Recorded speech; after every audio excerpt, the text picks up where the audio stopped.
Hey, what's up everyone? Welcome to Beats and Threads. Today we'll discuss the core culture in East Asia and North America. I'm Scott. And I'm YIWEN.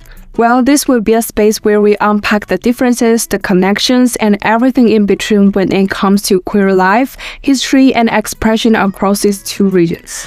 Yeah, we're not sure to give you a history lecture or research paper. This is just a chill space where we chat about how queer communities in East Asia and North America intersect, influence each other, and sometimes take totally different paths. And we've got some awesome guests joining us for today. Carrie is here to break down laws and policies that shape queer experiences in both regions. And Nick will take us back in time, exploring the history of queer movements and how they have evolved in different cultural contexts. So grab a drink, get comfy, and let's get into it.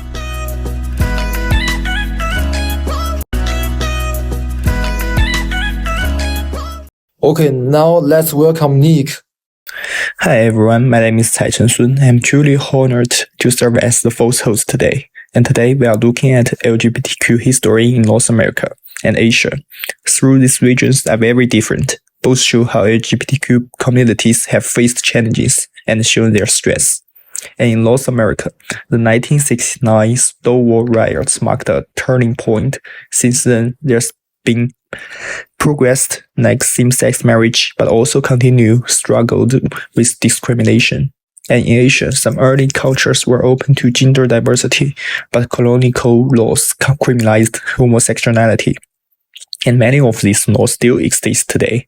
And Taiwan made history in 2019 by legalizing same-sex marriage, but elsewhere, stigma remains strong.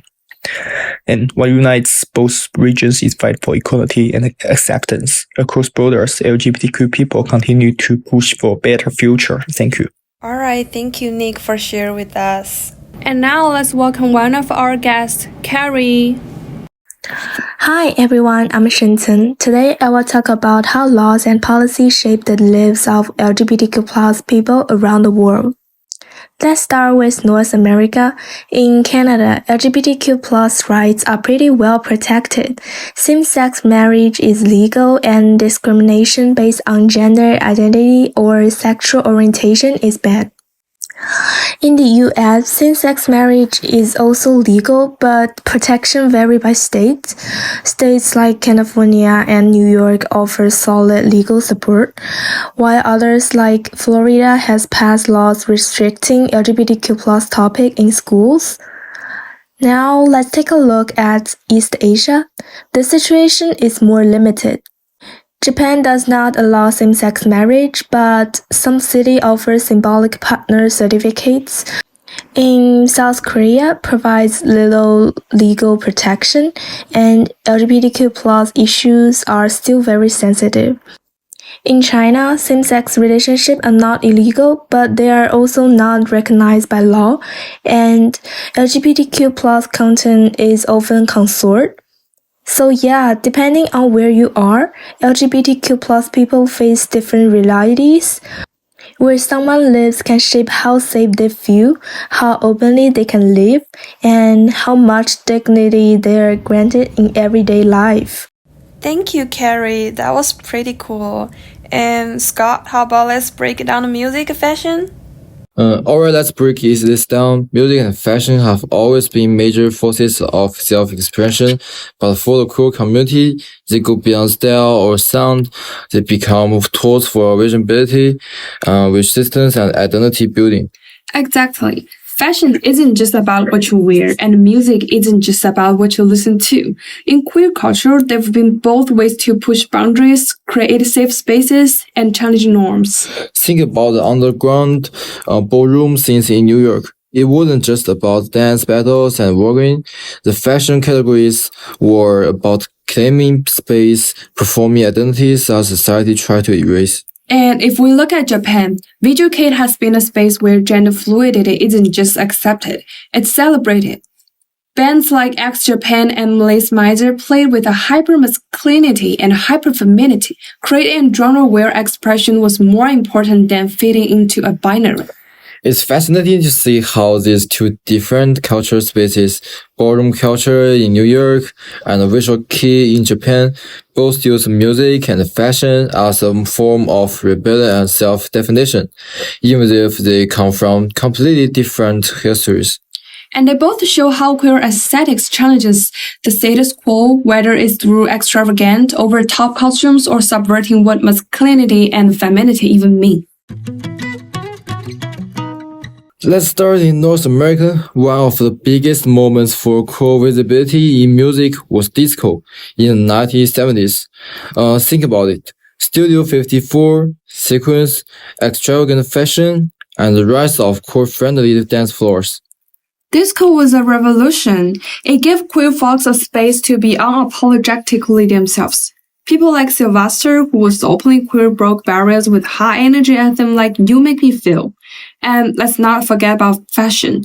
Platform boots, glitter everywhere, jumpsuits. It was all about access and self-expression. And then there was the 1980s and the birth of queer pop icons.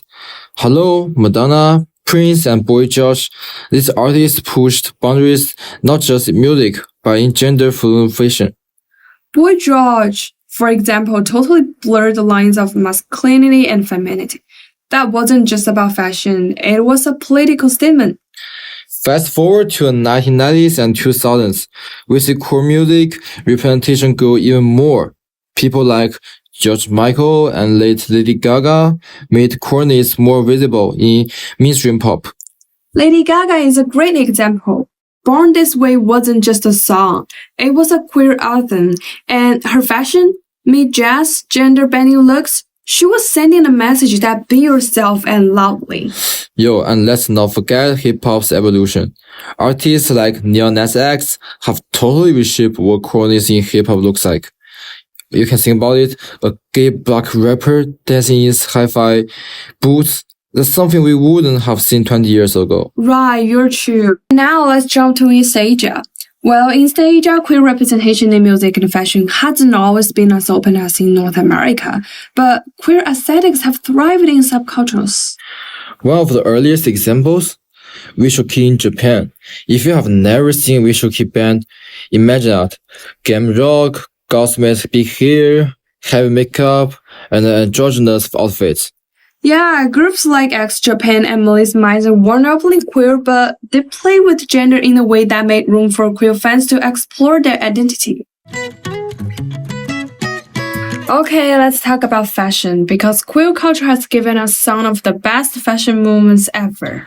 True, North America's ballroom culture, which started in the 1980s in New York, was created by Black and Latin core communities. It wasn't just about warring and competitions. Fashion was essential. Think pose, think RuPaul's Drag Race.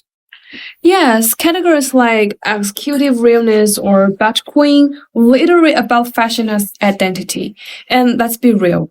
Without balloon culture, we wouldn't have today's gender fluid runaway fashion. Exactly. And in East Asia, the closest thing to this was probably Harajuku street fashion in Tokyo. It was never explicitly core, but it was a place where gender rules didn't apply. Harajuku was all about self-invention. Decora, Lolita, punk. It was a playground for people who didn't fit into societal expectation, especially under the stereotypes. And now, thanks to globalization, we're seeing core fashion influences flow in both directions. Western designers love Asian streetwear aesthetics, and Asian pop culture borrows from core movements worldwide. So, what does all of this mean? Why does music and fashion matter so much in queer culture? Honestly, because they give people a way to exist when words are not enough, when laws and society don't accept queerness. Music and fashion create a space where people can be themselves. Exactly. Whether drag queens reinvent gender on stage or K-pop idols push soft masculinity, fashion and music help break norms and change perceptions. And they give us community. Think about pride fashion or going to a queer nightclub, what you wear, what you listen to. It's all about belonging and resistance. Alright, that's all for today. We covered a lot, how laws shape our core lives, the history that got us here, and of course, the music and fashion that make core culture so vibrant. Yeah, and if there's one thing to take away from this, is that queer communities in East Asia and North America aren't just different. They're constantly learning from each other, pushing boundaries, and redefining what visibility means. And whether it's music, fashion, or activism, one thing's for sure, queer culture is never static, never one size fits all, and it sure as hell isn't boring. So, thanks for hanging out with us today. If you liked what you hear, stick around. There's a way more to talk about. And let us know what's something about queer culture in these regions that surprised you, or something we have to cover next time. Alright, catch you next time. Peace.